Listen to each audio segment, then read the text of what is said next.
In Japan, there was a sheikh called Ali al-Gargawi who was known for his love towards Islam and working on vectorizing it. Once he was reading a newspaper from the year 1906 and he found a weird news about Japan's Prime Minister Castora sending official letters to all countries around the globe inviting their own scientists, philosophers, people from all religions to attend a huge international conference in Tokyo to talk about all religions, the rules and philosophies, and then the Japanese would choose their most suitable religion to be the official religion of the Japanese Empire. The reason for that was after the victorious Toshima battle with the Russians, they thought that their original beliefs didn't match with their modern evolution and the ethics and morals that they had reached. So basically, they wanted to choose a different religion that was more fit at that time of their history.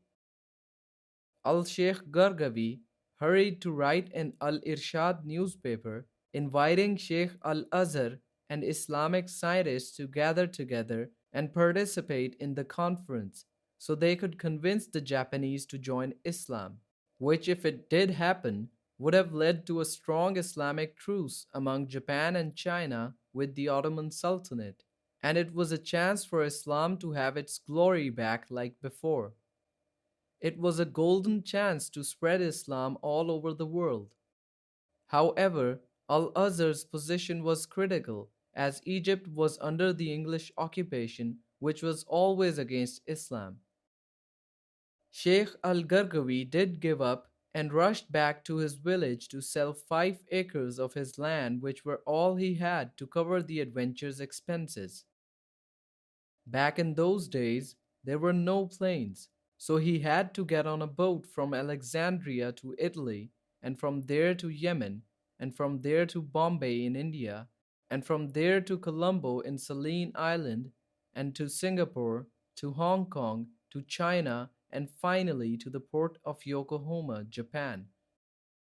After a long, troubled trip, he was surprised by the presence of an Indian sheikh, a Tunisian sheikh, a Chinese one, and a Russian one. All of them made it there with their own expenses, finding Abdul Hamid, the second Ottoman caliph, sending a big number of Turkish scientists. The conference started and every participant had to present their religion.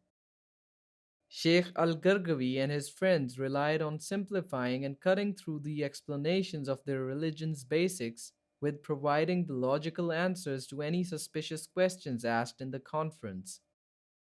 Thousands of people entered Islam by their hands.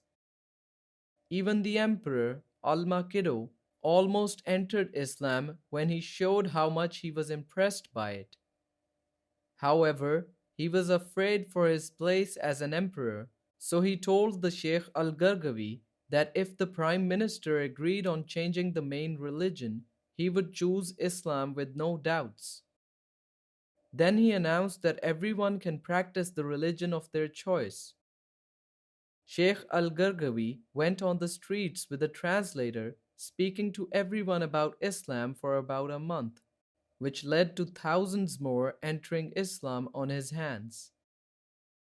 At the end, he went back to Egypt after he built an Islamic institute in Tokyo. ومن أحسن قولا ممن دعا إلى الله وعمل صالحا وقال إنني من المسلمين ولا تستوي الحسنة ولا السيئة ادفع بالتي هي أحسن فإذا الذي بينك وبينه عداوة كأنه ولي حميم وما يلقاها إلا الذين صبروا وما يلقاها إلا ذو حظ عظيم